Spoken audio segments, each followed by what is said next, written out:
Hey guys, Youngblood with you, and today I wanted to talk about something that's an interesting thought, but comes after reviewing some of the new specs for the Xbox One X, and has me wondering, could we actually see Star Citizen on consoles? Well, I think the easy answer there is that we've heard from CIG and Chris Roberts that they're not planning on releasing Star Citizen to consoles. However, I think there's sort of a middle ground between yes and no that I think would not only be likely, but kind of smart for CIG to pursue. Now, we've already seen the segregation of the multiplayer universe of Star Citizen and the single-player campaign of Squadron 42 into different packages on our accounts.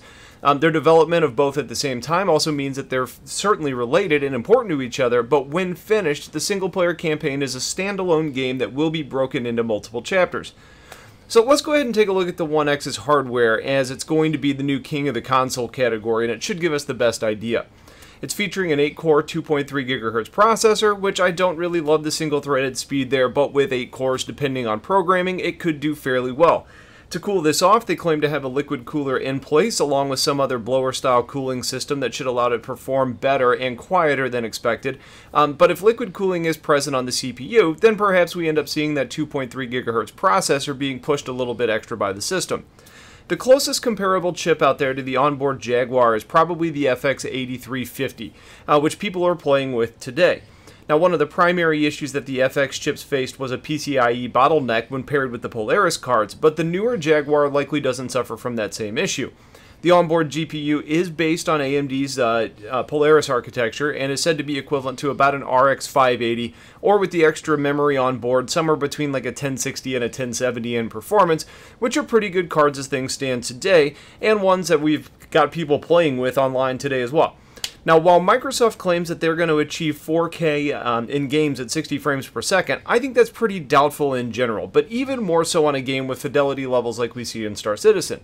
Microsoft has apparently worked with AMD on specific compute units to help with overall efficiency and is said to be clocked at 1172 MHz, but I fear that number is a little bit low for processing power. However, it does have the advantage of having more memory than the vast majority of GPUs out there. Additionally, it has a 4K capable Blu-ray and a 1 TB standard mechanical hard drive on board. So when I look at those specifications, I'm not blown away by the potential performance, but it's certainly not going to dethrone the PC as the most capable platform either. But what I do see is some capability. The primary limiting factor would be the processor as the likely bottleneck point. With a lower clock speed and a higher core count, though, it could end up performing at about the levels of something like an i3 or maybe a potentially low-performing i5. But that's probably a little bit of a stretch. We have plenty of people that are playing on a GPU of similar quality, so I see no issues there. And in regards to RAM and storage, the console should be more than capable of handling the game. Sort of. Here's the deal. Star Citizen is the open universe portion of the verse that we're talking about, where things are in an open world sandbox. You don't know what has to be rendered. The total number of items in your visible space can drastically increase at any given moment. You have network issues to contend with, and there's just so many more variables in the online portion of the game that it's hard to see the verse coming to a console. That doesn't even get into some of the complications of subsumption systems that are being developed for the game and the way that the systems are going to interact with a variety of choices in a sandbox environment. However, a single-player campaign is a different story. Sure, the fidelity is there, and it may be, there may be some like high ship counts too, but it's a much more controlled experience. Squadron 42 is said to be a story, but with some flexibility in how you end up playing it. So I think some of this is going to depend on how far they go with that flexibility and how you play route. A lot of what we see in the game as problems today are actually network-based, and we see that people are able to get 4K around 60 frames per second when they do the online portion offline in like that altered mode that you can download. Now that gives some hope to a single-player option, providing a bit more sustainability in a console environment. At the end of the day, if the game is programmed to take advantage of the hardware and the hardware is capable, there isn't really anything blocking the console from giving a player a decent experience.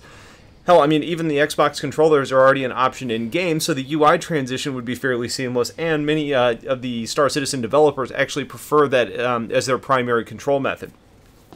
So that's the technical piece of all this, but let's look at this from CIG's perspective.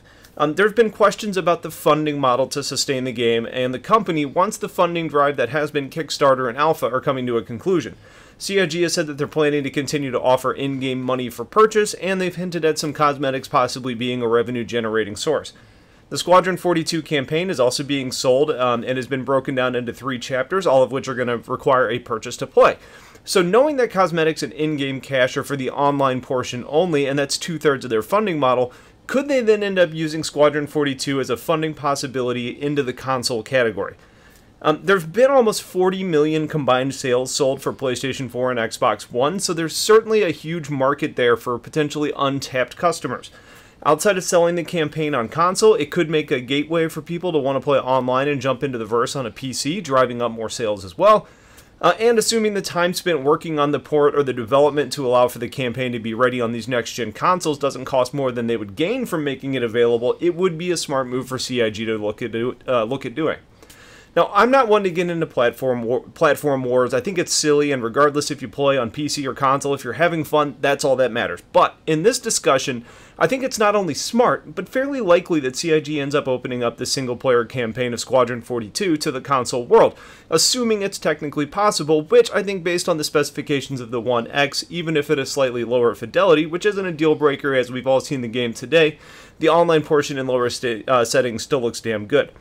If CIG is moving in this direction, though, I do think that they need to be careful on how it rolls out, and they really need to be sure that this isn't causing delays to the overall development of the game, because for those of us that have spent the last 4 years or so funding and watching it so closely, it would be a very bad message to say it's been ready but not for all platforms, so they held back the release. Potentially they hire maybe additional people to get that ready, the people that aren't already working on the progress elsewhere today, which would probably mean the console versions would come out after the PC version, but we're just speculating anyway, so it's kind of hard to toss around dates. At the end of the day, though, I think it's not only smart for Roberts and team to move in this direction, but I feel like it's likely at some point. If you're a PC gamer, would you really be upset if console got the campaign if it meant continued funding for CIG and ended up allowing further development? Especially if that's the world you want to be spending your time in?